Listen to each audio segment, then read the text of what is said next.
अजान पर ऐतराज जताने के मुद्दे पर उत्तर प्रदेश की इलाहाबाद यूनिवर्सिटी की कुलपति का विरोध शुरू हो गया। उन्होंने 3 मार्च को प्रयागराज के जिलाधिकारी को इस बारे में एक चिट्ठी लिखी थी और शिकायत की थी कि सुबह की अजान से उनकी नींद में खलल पड़ता है।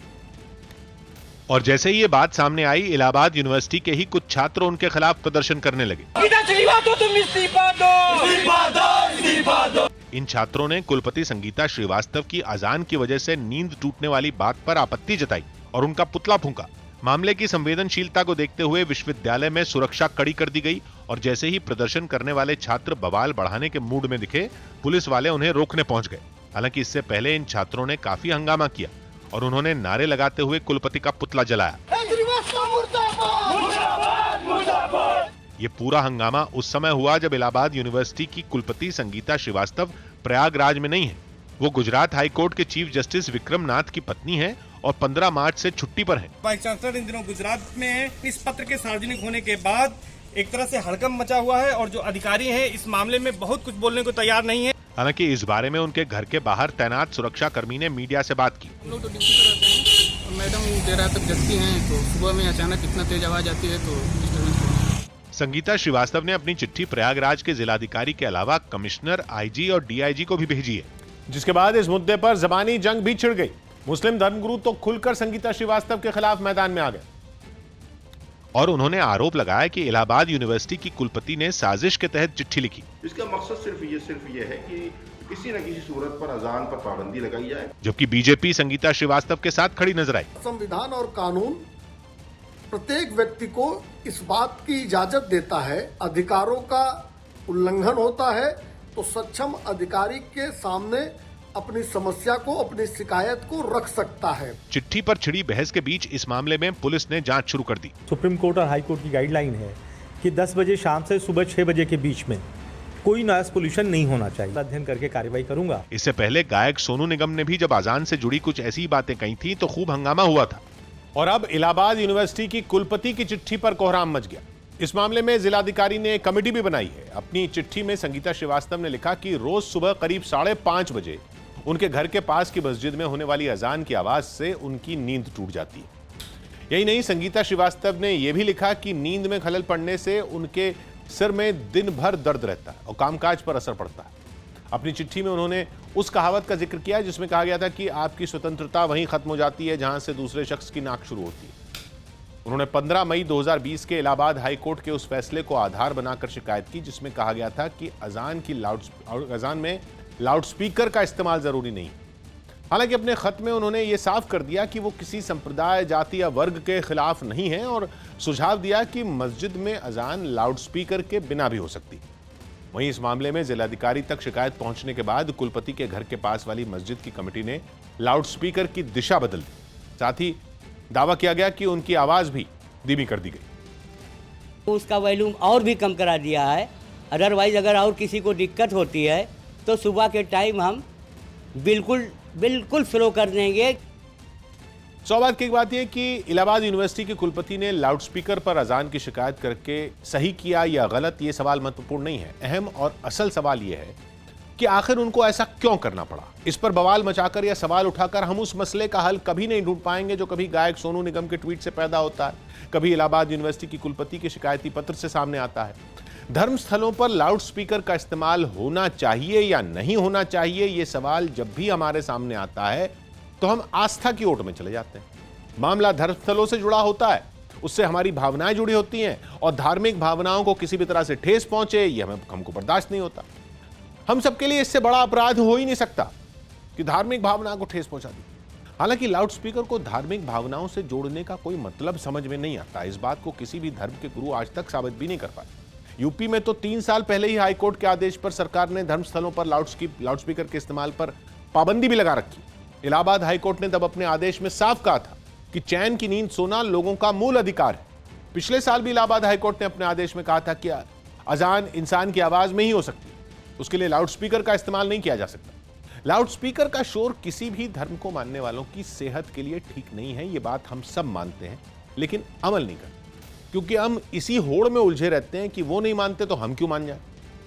कोई शिकायत करता है तो हम नए विवाद में उलझ जाते हैं। इसका समाधान अब हमारे धर्मगुरुओं को ही निकालना होगा शायद। अब शायद उन्हें ही समझाना होगा कि धर्मस्थल पर लाउडस्पीकर जरूरी है या समाज और देश में शांति जरूरी है। खबर है कि पाकिस्तान की खुफिया एजेंसी ISI और वहां की सेना सीजफायर समझौते की आड़ में भारत के खिलाफ साजिश रच रही। न्यूज 18 के पवन शर्मा की रिपोर्ट है कि जम्मू कश्मीर का माहौल बिगाड़ने के मकसद से POK में मौजूद आतंकी संगठन धड़ल्ले से आतंकियों की भर्ती में जुटे हैं।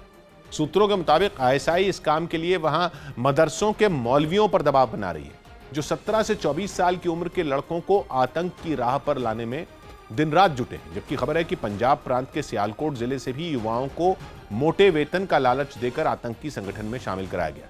बताया गया कि इस साजिश का जिम्मा जनरल बाजवा के करीबी रहे पूर्व ब्रिगेडियर रशीद सुल्तान को सौंपा गया। राजस्थान में महिलाओं के खिलाफ अपराध बढ़ने का आरोप लगाते हुए बीजेपी ने गहलोत सरकार पर हल्ला बोल दिया। राज्य में रेप की बढ़ती घटनाओं के विरोध में बीजेपी ने राजधानी जयपुर में एक रैली निकाली, जिसमें पार्टी के कई नेता और कार्यकर्ता शामिल हुए। हाथों में बीजेपी के झंडे लेकर प्रदर्शनकारी सड़कों पर उतर आए।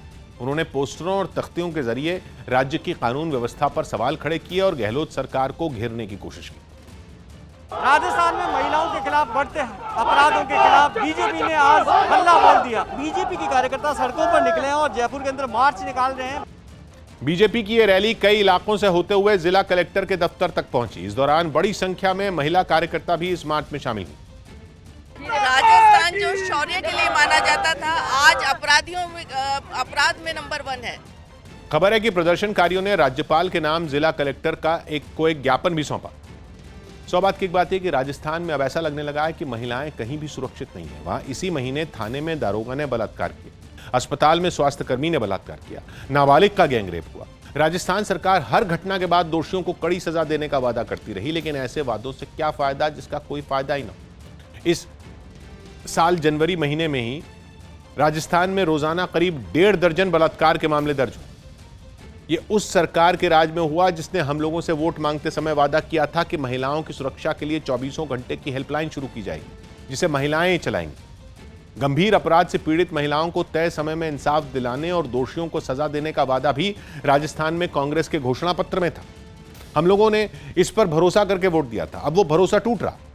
बिहार में होने वाले पंचायत चुनाव से पहले अवैध शराब के खिलाफ प्रशासन की कार्रवाई तेज होगी। राज्य में शराबबंदी लागू है और सरकार इस नियम का कड़ाई से पालन करने का दावा भी करती है, लेकिन जब पुलिस और आबकारी विभाग की एक टीम ने छपरा में मौजूद एक मकान में छापा मारा तो वो हैरान रह गई, क्योंकि उस मकान में चूल्हे पर अवैध शराब को बनाया जा रहा था। वहां प्लास्टिक के कुछ बर्तन भी रखे मिले जिनमें उसे भरा जाना था। जिन बर्तनों में पहले से शराब भरी थी उसे फर्श पर बिखेर दिया गया। ये सब केवल मकान तक सीमित नहीं था। पुलिस वालों और आबकारी विभाग के कर्मचारियों के उसके बाहर भी कुछ डिब्बों में अवैध शराब भरी मिली, जिसे उन्होंने गिरा दिया। एक व्यक्ति को गिरफ्तार किया गया है और वो पूरे उसको भट्टी को नष्ट किया गया है। जमुई में तो अवैध शराब का कारोबार करने वाले कुछ लोगों पर आबकारी विभाग के कर्मचारियों और पुलिस वालों पर गाड़ी की चेकिंग के दौरान मारपीट करने का आरोप लगा। इस हमले में आबकारी विभाग का एक कर्मचारी जख्मी हो गया। हाथापाई में उसके कपड़े तक फट गए।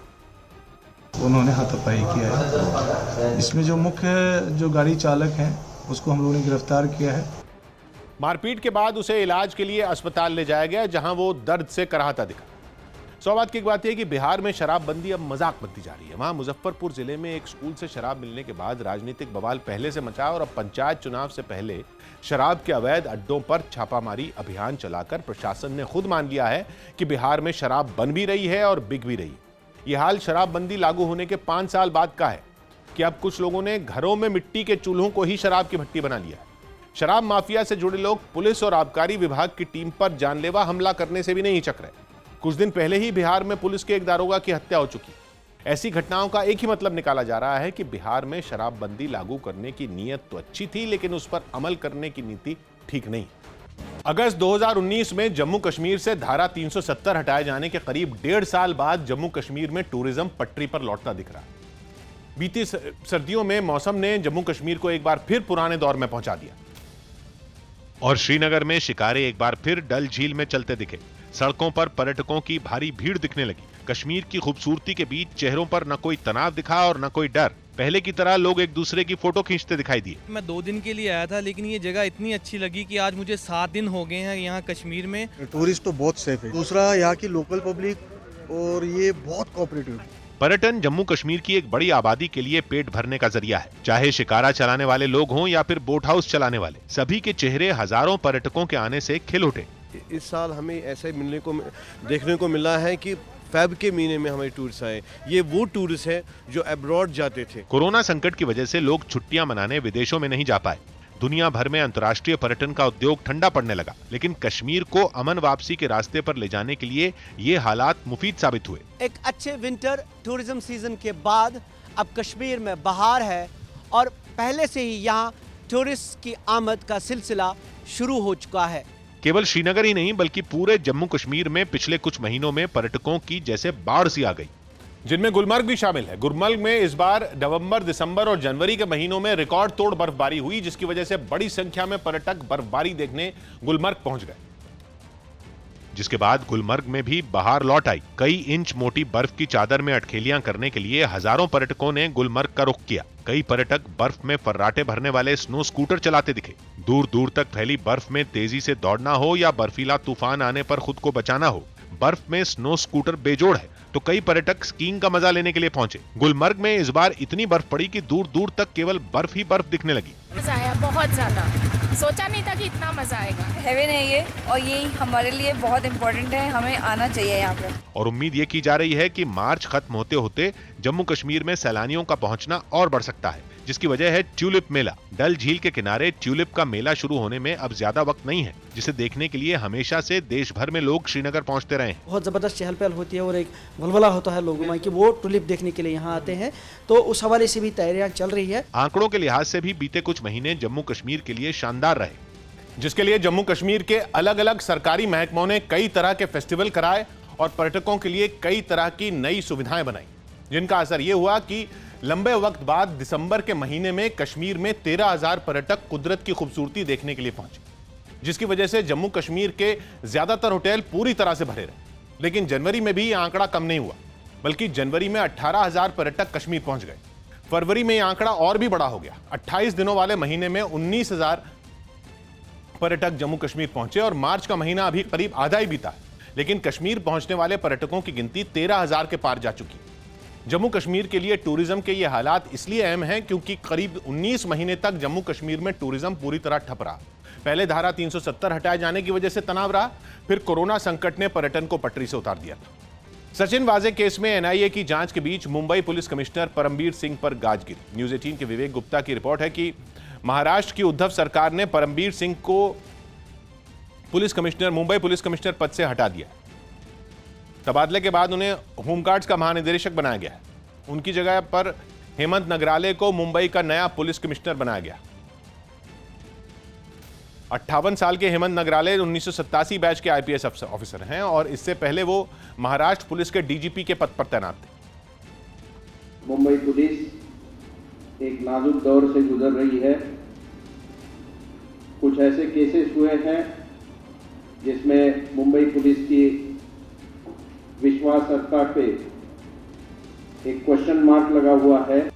देश भर में कोरोना के मरीजों की संख्या बढ़ने के साथ ही कई राज्यों ने इस महामारी के खिलाफ सख्ती भी शुरू कर दी। महाराष्ट्र, मध्य प्रदेश, केरल, पंजाब, तमिलनाडु और गुजरात समेत कई राज्यों में कोरोना के मरीज तेजी से बढ़ रहे हैं और यही वजह रही कि राजस्थान में इन राज्यों से आने वाले लोगों की कोरोना जांच शुरू कर दी गई। सरकार ने सभी रेलवे स्टेशनों और हवाई अड्डों समेत बस अड्डों पर स्वास्थ्य विभाग की टीमें तैनात कर दी। जयपुर रेलवे स्टेशन से सामने आई तस्वीरों में एक तस्वीर में दिखा कि ट्रेनों के पहुंचते ही सबसे पहले लोगों की कोरोना जांच की गई और उसके बाद ही उन्हें स्टेशन से बाहर जाने दिया गया। जांच के साथ ही उन लोगों का ब्यौरा भी लिया गया ताकि अगर किसी की जांच रिपोर्ट पॉजिटिव आए तो तुरंत ही उसे बाकी लोगों से अलग करते हुए उसका इलाज शुरू कर दिया जाए। देश के सबसे ज्यादा प्रभावित 6 राज्यों से आने वाले यात्रियों की राजस्थान के अंदर स्क्रीनिंग करने के बाद में एंट्री दी जा रही। मध्य प्रदेश में भी इस महामारी का कहर जारी है। वहां कोरोना से बचाव के लिए बनाए गए नियमों को सख्ती से लागू करवाने के साथ ही सरकार ने जागरूकता अभियान भी चलाया। खुद मुख्यमंत्री शिवराज सिंह चौहान ने भी लोगों से लापरवाही न बरतने की अपील की। बढ़ते संक्रमण को रोकने के लिए वो जो गाइडलाइन दी गई है उसका पालन करें।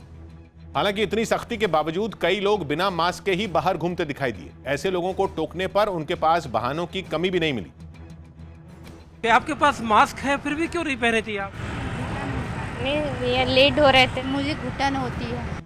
लोगों के इस रवैये की वजह से राज्य में हालात तेजी से बिगड़ रहे हैं, जिसके बाद कोरोना की बढ़ती रफ्तार को रोकने के लिए शिवराज सरकार को सख्त एक्शन लेना पड़ा और सबसे प्रभावित 2 जिलों भोपाल और इंदौर में अगले आदेश तक नाइट कर्फ्यू लगा दिया गया, जो रात 10 बजे से शुरू होकर सुबह 6 बजे तक रोजाना जारी रहेगा। इस दौरान इमरजेंसी में ही लोगों को बाहर निकलने की इजाजत होगी। भोपाल और इंदौर में यह सख्ती इसलिए बरती गई क्योंकि राज्य के 54% कोरोना के मरीज केवल इन्हीं 2 जिलों से हैं, जबकि महाराष्ट्र में पिछले 24 घंटे में 23,000 से ज्यादा मरीज सामने आए, जबकि 84 की मौत हो गई। यानी इस साल पहली बार ऐसा हुआ जब राज्य में कोरोना मरीजों की संख्या 23,000 के पार चली गई।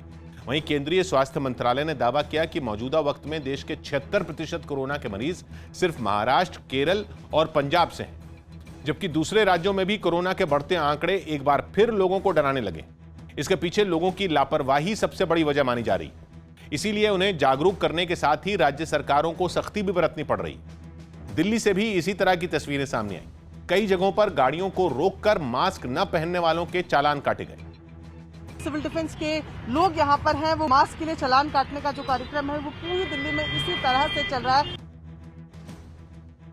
इस दौरान कई लोगों के चेहरे पर मास्क तो दिखे, लेकिन उन्होंने उसे सही तरीके से नहीं पहना था। ऐसे लोगों को भी अपनी जेब ढीली करनी पड़ी। कुछ जगहों पर लोग चालान काटने पर बहस करते भी दिखाई दिए, हालांकि बाद में उनसे भी जुर्माना वसूला गया। और देश के दूसरे राज्यों की तरह बिहार में भी कोरोना की जांच की ऐसी ही तस्वीरें सामने आई। होली का त्योहार नजदीक आते ही देश के अलग अलग राज्यों से वहां लोगों के पहुंचने का सिलसिला भी शुरू हो गया और इसके साथ ही बिहार के सभी रेलवे स्टेशनों, हवाई अड्डों और बस अड्डों पर कोरोना की जांच के लिए केंद्र भी बना दिए गए। पटना रेलवे स्टेशन पर इस महामारी की जांच के लिए लोगों की लंबी कतार नजर आई। जांच के बाद ही वहां लोगों को स्टेशन से बाहर निकलने की इजाजत दी गई। इसके साथ ही महाराष्ट्र, पंजाब और केरल से आने वाले लोगों पर खास नजर रखी जा रही है, क्योंकि इन राज्यों में कोरोना के मरीजों की संख्या सबसे ज्यादा है। इस बीच नीतीश सरकार ने राज्य में सार्वजनिक तौर पर होली मनाने पर रोक लगाने का भी आदेश जारी कर दिया। जो भी यात्री बिहार पहुंचेंगे तो पहले उनका कोरोना जांच होगा और निगेटिव पाए जाने के बाद उनको छोड़ा जाएगा। बढ़ते खतरे के बीच प्रधानमंत्री ने भी मुख्यमंत्री के साथ एक बैठक की, जिसमें उन्होंने देश के कई राज्यों में कोरोना के तेजी से फैलने पर चिंता जताई और वैक्सीन की बर्बादी करने वाले राज्यों को आगाह किया। न्यूज़ 18 के विक्रांत यादव की रिपोर्ट है कि प्रधानमंत्री ने महाराष्ट्र और मध्य प्रदेश में कोरोना के बढ़ते मामलों पर बात की और दोनों राज्यों में जांच और इलाज को तेज करने पर जोर दिया। साथ ही उन्होंने कोरोना की वैक्सीन को इस महामारी के खिलाफ सबसे बड़ा हथियार बताया। इस बारे में बात करते हुए प्रधानमंत्री ने वैक्सीन की बर्बादी पर चिंता जताई और आंध्र प्रदेश, तेलंगाना और उत्तर प्रदेश का उदाहरण देते हुए कहा कि वहां वैक्सीन की 10% डोज बर्बाद हुई, जिसे रोकने के लिए राज्य सरकारों को कड़े कदम उठाने होंगे। कोरोना की वैक्सीन 10 या 20 डोज के पैकेट में आती है और एक समय में 10 या 20 लोग हों तभी वो पूरा पैकेट इस्तेमाल हो सकता है, वरना बची हुई डोज खराब हो जाती है। हमारे जितने सेंटर्स प्रोएक्टिव होंगे, मिशन मोड में काम करेंगे, वेस्टेज भी कम होगा, संख्या भी बढ़ेगी और एक विश्वास तुरंत बढ़ेगा। मैं चाहता हूं कि इसको बल दिया जाए। यही नहीं, प्रधानमंत्री नरेंद्र मोदी से निर्देश मिलने के बाद बीजेपी भी वैक्सीन लगाने के अभियान को सफल बनाने में जुट गई। न्यूज़ 18 के अमिताभ सिन्हा की रिपोर्ट है कि पिछले हफ्ते हुई बीजेपी संसदीय दल की बैठक में प्रधानमंत्री नरेंद्र मोदी ने सभी सांसदों को वैक्सीन लगाने के अभियान को सफल बनाने के निर्देश दिए थे, जिसके बाद बीजेपी के सभी सांसद और कार्यकर्ता इस अभियान में जुट गए। इसके लिए लोकसभा और राज्यसभा के सभी सांसदों को 4 ग्रुप में बांटा गया है और हर ग्रुप में 100 सांसद होंगे। ये सांसद और पार्टी के दूसरे कार्यकर्ता न सिर्फ वैक्सीन पर उठ रही आशंकाओं को दूर करेंगे, बल्कि लोगों को वैक्सीनेशन सेंटर तक भी लाएंगे। एक अनुमान के मुताबिक देश भर में 20,000 वैक्सीनेशन सेंटर हैं। इन केंद्रों पर बीजेपी सांसद और पार्टी कार्यकर्ता तैनात रहेंगे। इसके अलावा हर सेंटर पर हेल्प डेस्क भी बनाया जाए, जहां पार्टी के कार्यकर्ता लोगों की हर जरूरी मदद करेंगे। खास बात यह कि इस अभियान की निगरानी खुद प्रधानमंत्री नरेंद्र मोदी कर रहे हैं।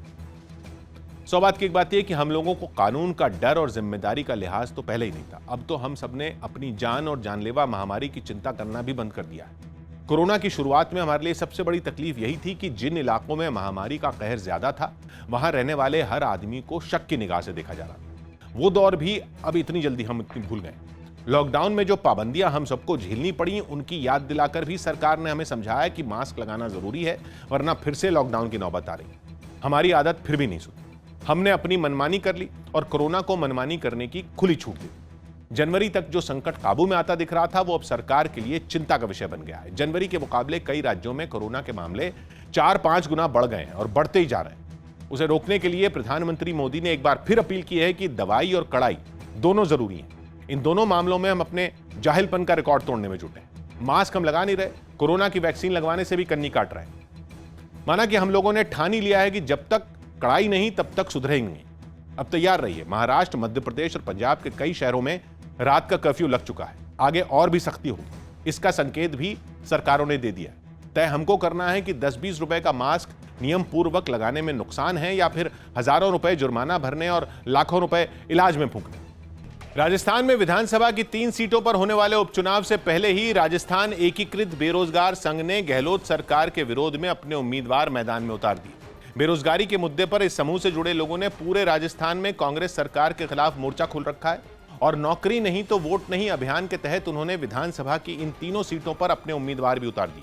इसके साथ ही उन्होंने उन उम्मीदवारों का चुनाव प्रचार भी शुरू कर दिया। भीलवाड़ा की सहाड़ा विधानसभा सीट पर उन्होंने अपने उम्मीदवार के समर्थन में एक रैली निकाली। इस दौरान प्रदर्शनकारियों ने इस सीट पर कांग्रेस उम्मीदवार को हराने और बेरोजगार उम्मीदवार को जिताने की अपील की। इस रैली में शामिल लोगों के हाथों में कई पोस्टर और बैनर दिखाई दिए। इसके साथ ही वहां जमकर ढोल बजाए गए और गहलोत सरकार के खिलाफ खूब नारे भी लगाए गए।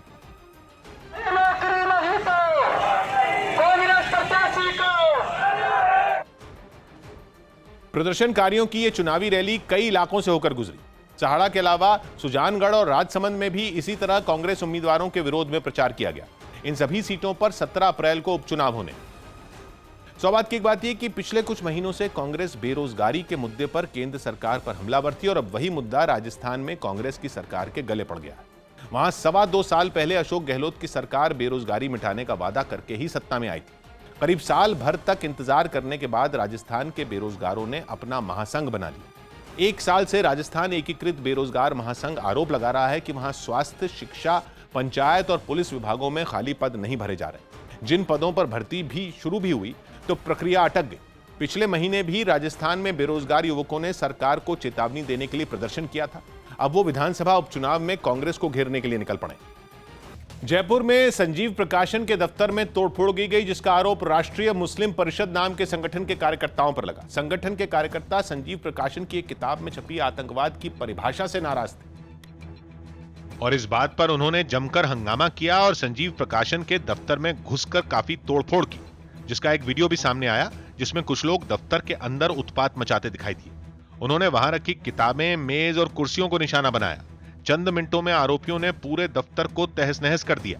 अलमारी को गिरा दिया गया, जहां देखेंगे वहां पर बुक्स को फेंका गया। इस टॉपिक को लेकर आपत्ति थी, वो राजस्थान बोर्ड की पुस्तक के अंदर था। इस घटना के बाद इस किताब को छापने वाले प्रकाशक के कर्मचारी काफी डरे हुए हैं। 40-50 लोग थे, गाड़ी क्लोज करने के लिए लग गए, धमकी देने लग गई, बाहर निकलो। वहीं हंगामा करने वाले लोगों ने किताब में छपे लेख की शिकायत पुलिस से की और इस मामले में कार्रवाई की मांग की। 391 नंबर पेज नंबर पर एक इस्लाम के खिलाफ इन्होंने जो एक मुहिम प्रदर्शन किया है कि इस्लाम से आप क्या इस्लामी आतंकवाद से आप क्या समझते हैं। इस पूरे मामले के बाद इलाके में पुलिस की तैनाती कर दी गई। तोड़फोड़ करने के आरोप में 3 कार्यकर्ताओं को हिरासत में भी ले लिया गया। सौभाग्य की एक बात यह कि पूरी दुनिया में पिछले 3 दशक से इस्लामी कट्टरपंथियों की वजह से पैदा हुए आतंकवाद पर चिंता जताई जा रही है। हालांकि ये बात हम सब मानते हैं कि आतंकवाद का कोई धर्म नहीं होता। ऐसे में जयपुर में किताबें छापने वाली निजी कंपनी ने आतंकवाद को इस्लाम से जोड़कर सरासर गलत किया। अगर ये ऐसा किया है तो ये कंपनी स्कूलों के पाठ्यक्रम की कुंजी, जिसे पासबुक कहा जाता है, उसे छापती है। 12वीं के राजनीति शास्त्र की किताब में ये विवादित अंश छपा था, जिसके लिए कंपनी ने माफी मांगी और उस हिस्से को किताब से हटाने का दावा भी किया। उसके बाद किताब छापने वाली कंपनी पर हमला करना, वहां तोड़फोड़ करने का कोई तुक नहीं। किताब छापने वाली कंपनी ने कानून तोड़ा तो उसके खिलाफ पुलिस को कार्रवाई करनी थी। इसकी शिकायत भी पुलिस में दर्ज कराई जा चुकी। 5 राज्यों में होने वाले विधानसभा चुनाव से पहले ही चुनाव आयोग ने कैश समेत दूसरी चीजों को जब्त करने का रिकॉर्ड बना लिया। न्यूज 18 के नीरज कुमार की रिपोर्ट है कि आयोग ने आचार संहिता लगने के बाद तमिलनाडु, बंगाल, असम, केरल और पुदुचेरी से अब तक कुल 331 करोड़ रुपए की शराब, कैश और दूसरी चीजें जब्त की। जबकि 2016 में इन राज्यों से चुनाव आयोग ने 225 करोड़ रुपए की शराब, ड्रग्स और कैश बरामद किया। इस मामले में तमिलनाडु सबसे ऊपर रहा, जहां इस बार करोड़ों के कैश के साथ ही कई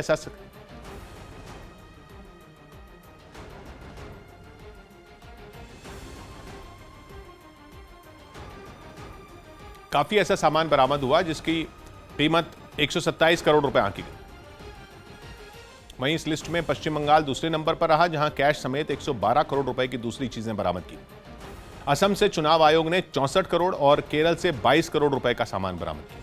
यानी पहले चरण के मतदान से पहले ही कैश समेत दूसरी चीजें जब्त करने का नया रिकॉर्ड बन गया। आयोग ने इन 5 राज्यों में काले धन के इस्तेमाल पर निगरानी रखने और रोक लगाने के लिए करीब 300 लोगों की एक खास टीम भी गठित की थी।